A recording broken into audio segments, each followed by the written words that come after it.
Le 29 octobre 1943 paraissait dans le toujours excellent Je suis partout la critique de François Vineuil du film L'homme de Londres sous le titre Les ratés du crime, texte intégral. On a toujours pensé que le sort du cinéma français se jouait entre une dizaine d'hommes, quelques réalisateurs dignes du nom d'artistes, et 2 ou 3 producteurs qui savent être un peu plus que des commerçants. Ce n'est point l'avis des margoulins innombrables qui prétendent que le film artistique, comme ils disent, avec une nuance de commisération, est un objet de luxe et étranger à la vie populaire et financière du cinéma. Mais que nos 10 ou 12 hommes aient pendant quelque temps le loisir de s'exprimer un peu, et voilà bouleverser toutes les fameuses lois du cinéma, tels que les conçoivent les trafiquants de licences et les apôtres du fernandélisme intégral. Le cinéma a beau être la propriété de centaines d'usiniers médiocres, le plaisir essentiel de plusieurs millions de bipèdes passifs, il n'échappe point à l'une des règles éternelles de ce bas monde. Il obéit, en définitive, à une poignée de mortels plus intelligents, plus désintéressés, plus inventifs, bref, à une aristocratie. On savait très bien, au début de l'automne dernier, quand le règne des Mathot et des Caron semblait absolu, qu'il suffirait de quelques initiatives un peu neuves pour changer rapidement l'atmosphère. L'apparition, en quelques mois, d'une dizaine de films d'évidente valeur est déjà fertile en conséquences. Une partie du public peut être déconcertée devant les meilleurs de ces films, Les Visiteurs du Soir, Les Anges du Péché notamment. Une autre, moins importante mais plus agissante, ne l'est pas. On discute, on veut se faire une opinion, un public se crée pour des ouvrages condamnés par les débitants de pellicules. L'émulation joue parmi les réalisateurs. Le film, qui était encore l'hiver dernier d'avant-garde, suscite d'intéressantes répliques qui emportent l'adhésion enthousiaste des foules. Ces foules s'habituent ainsi à un certain ton, à un certain style. On ne dit pas qu'elles perdront le goût de certains navets qui correspondent à des instincts trop ancrés pour qu'on puisse envisager la fin de leur espèce. Mais le navet type, fade, plat, délavé, se fait moins arrogant. Son insipidité devient manifeste par comparaison. Il cède la place à des films sans génie mais honorables, qui eussent appartenu à la catégorie inférieure un an plus tôt. Bref, quelques ouvrages de qualité élèvent le niveau moyen de toute une production. Un film tel que L'homme de Londres illustre bien cette vérité. Il est signé par M. Henri Decoing, qui n'a jamais passé pour un novateur ni pour un raffiné. Le scénario vient d'un récit de M. Simenon. Déjà, nous cataloguons L'homme de Londres dans sa catégorie. Histoire policière, avec une intrigue assez invertébrée, poncif de brume, dénouement effiloché, denrée tenue pour commerciale grâce au nom du romancier, bien qu'elle dégage un assez tenace ennui. Je ne juge pas ici l'étonnant Simenon, mais quelques-unes de ses ressucés cinématographiques. C'est bien ce que font présager en effet les premières scènes.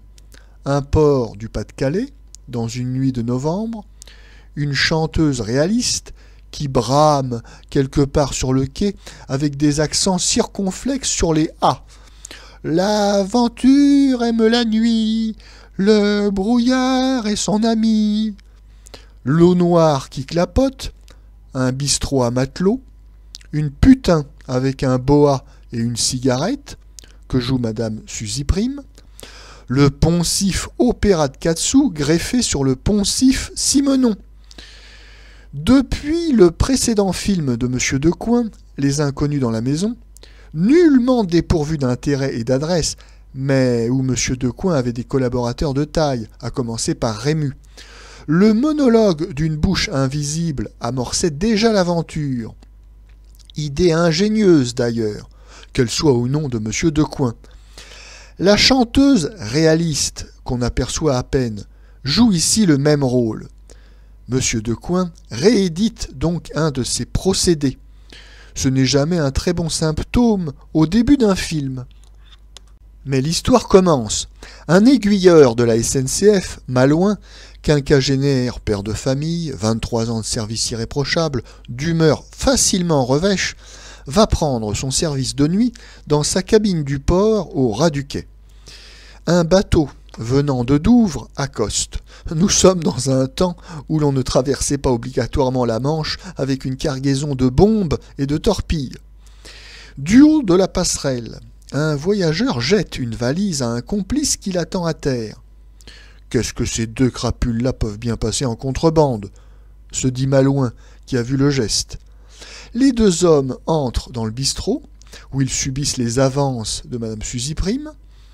Quand ils ressortent, le compère ne veut plus rendre la valise. Le voyageur s'indigne. La querelle se dénoue sous la cabine de Malouin, qui voit les deux individus échanger quelques horions, puis l'homme à la valise s'abattre, frappé d'un coup de revolver, et tomber à l'eau sans lâcher son précieux bagage. Pour une histoire policière classique, ce prologue ne vaut rien. Le coupable est connu aussitôt. L'enquête est inutile. Il y a un an. Messieurs les producteurs, loueurs, exploitants, etc. n'eussent pas mis un sou sur ce scénario ou exigé des remaniements à leur façon. Il eût fallu pour le moins que l'aiguilleur tombât amoureux de la grue, que la pipe de Maigret apparût dès le 300e mètre, mais depuis un an, il y a eu, sans parler du fantastique, L'assassin habite au 21, Goupy Main Rouge, Marie-Martine, Le Corbeau, et même Les Inconnus dans la maison, qui ont prouvé qu'un film à cadavre, pour enlever le succès, n'a pas à être obligatoirement une espèce de guignol matinée de Paris soir, un succès d'année des mots croisés, que l'on y peut introduire des personnages ayant quelque consistance humaine et des ressorts un peu plus complexes et véridiques que ceux des marionnettes oscillant entre la crapule sordide et la vertu de patronage. Malouin, travaillé par la curiosité, devinant aussi une chance unique, parvient donc à repêcher la valise. Il l'ouvre dans sa cabine. Elle contient plus de 3 millions en billets français. Tout le drame va se dérouler entre Malouin, père de 2 enfants, petit fonctionnaire ponctuel, prisonnier d'un métier mécanique, d'une vie mesquine et pauvre, et cette prodigieuse valise que le vol et l'assassinat ont mis entre ses mains. À partir de cet instant, l'intérêt du récit est décuplé. Je ne parle pas seulement du désir naïf éveillé chez chaque spectateur qui voudrait que le pauvre bougre fût capable de recueillir légalement sa part de la manne qu'il a sauvée. Mais Malouin, l'aiguilleur, est trop médiocre, trop faible pour le crime. Et voilà le vrai sujet. Encore une fois, il n'y a guère. Les boursiers et maquignons de cinéma eussent estimé que ce canevas ne tenait pas debout, que leur public n'accepterait jamais ça. Mais ils ont perdu beaucoup de leur superbe, et le cinéma a acquis le droit, sans abdiquer aucune de ses prérogatives, de traiter franchement un thème dont on conviendra qu'il est de quelque ampleur et qu'il comporte quelque résonance assez profonde. Ce traitement, comme on dit dans le monde de l'écran, ne manque ni d'ingéniosité ni de vérité psychologique. Malouin a d'abord les réactions les plus conformes à sa catégorie sociale, à sa vie passée. Il n'a pas appelé la police à l'instant du meurtre. Quand on est aiguilleur à 2500 francs par mois et qu'on met la police en branle, on en récolte toujours plus de désagréments que d'avantages. Devant sa valise miraculeuse, son premier calcul est pour la prime superbe qu'il va toucher. Mais après tout, qui lui garantit cette prime? On a vu tant de restitutions où l'honnête homme était refait.